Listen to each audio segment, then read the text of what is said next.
кайрылуу, арыз, даттануулар төмөндөгү бийлик органдарынын ишине байланыштуу болгон. Биринчиси, бул 69% бул сот жана укук коргоо органдарынын ишине байланыштуу. Анын ичинде сотко мониторинг жасоого акыйкатчынын өкүлдөрүнүн катышып берүүсүн сурап кайрылуулар. 2%-тен ашыгы жергиликтүү өзүн өзү башкаруу органдарынын ишине байланыштуу.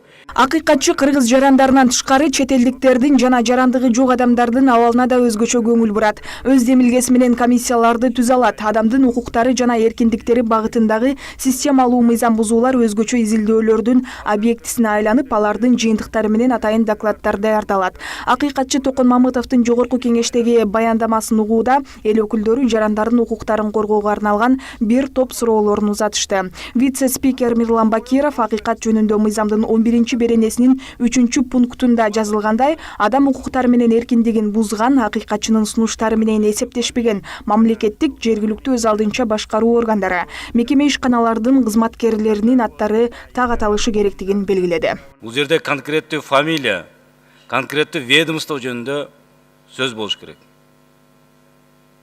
Сылап сыйпап жер жөнөттүк, бердик, 50% кабыл алды, кийин кабыл албады деп жүрө берсек, анда жогорку кеңеш дагы, президент дагы, коомчулук дагы билбейт анда ким кабыл алып атат, ким кабыл албай аткандыгын.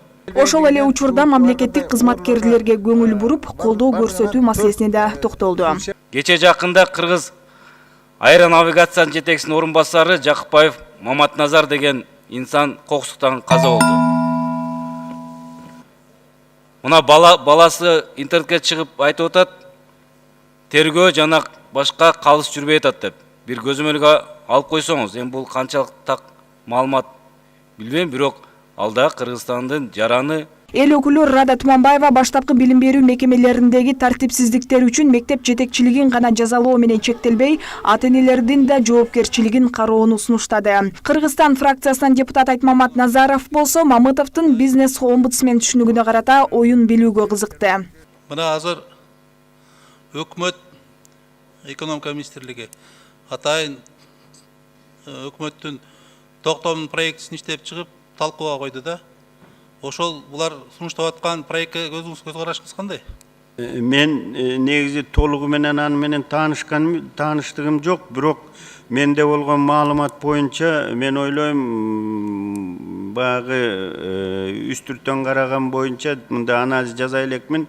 Бирок айрым жетишпегендиктери бар, бирок негизинен колдоого алып туруп эле ушуну иш жүзүнө ашырыш керек. Адам укугунан өткөн маанилүү маселе барбы? Дагы бир эл өкүлү Кенжебек Бокоев жыйынга министрлердин өздөрү келбегенине нааразылыгын билдирди.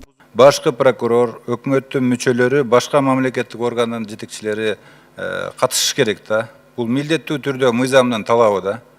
Анан кийин комитеттин корутундусун деле кече биз ошондой кылып чыгарганбыз да.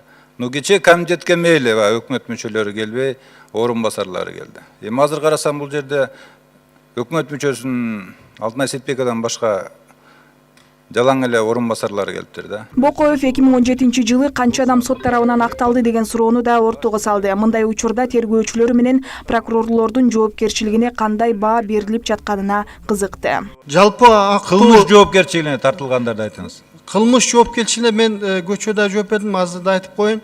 Бир тергөөчүнүн үстүнөн кылмыш иш козголду, ал азыр тергелип жатат. Анан бул акталган кылмыш иши боюнча акталган кишилер боюнча биз өзүбүз оператив кеңешмеде карайбыз. Тергөөчүнүн катышуучу менен, прокурордун катышуучу менен ошондо 19 адам тартиптик жоопкерчиликке тартылыптыр. Рахмат, мен айтайын дегеним, бир да тергөөчү же прокурор кылмыш жоопкерчилигине тартылган эмес, камалган эмес. А бирок 319 адамды биз камаганбыз, кылмыш ишин козгогонбуз, кыйнаганбыз. Махабат Мавлянова үй бүлөдөгү зордук зомбулуктун 95% аялдарга карата болоорун, муну Ички иштер министрлигинин өкүлдөрү кадимки көрүнүш катары кабыл алып жаткандыгын айтып чыкты. Ал бул стереотипти жоюуга кандай кадамдарды жасайсыздар дейт.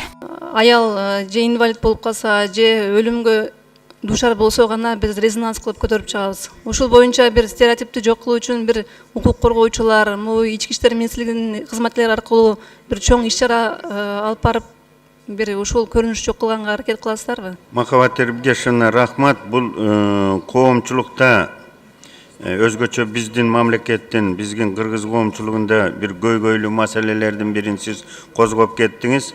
Мен ойлойм, бул жерде жалпы элдин кулк мүнөзүн өзгөртүш керек да, ушул сиз көтөргөн маселелер боюнча. Жыйында жылына өлкөдө 45 миңдей түгөй никеге туруп, анын 20% ала качуунун арты менен ишке ашкан бүлөлөр экени айтылды. Акыйкатчынын маалыматында акыркы жылдары мындай фактылар көбөйдү. Мисалы 2014-2015 жылдары бул багытта 72 иш козголгон. Алардын ичинен ар бир 5-си тараптарды кабыл алуу менен аяктаган. 2017 жылы сотко 13 иш өткөрүлүп берилген. Ал эми үй бүлөлүк чыр жана ата-эне менен пикир келишпестик өспүрүмдөрдүн өз өмүрүнө кол салуусунун башкы себеби болуп жатат. Акыйкатчы билдиргендей, балдар өз жанын төмөнкүдөй себептер боюнча кыйган.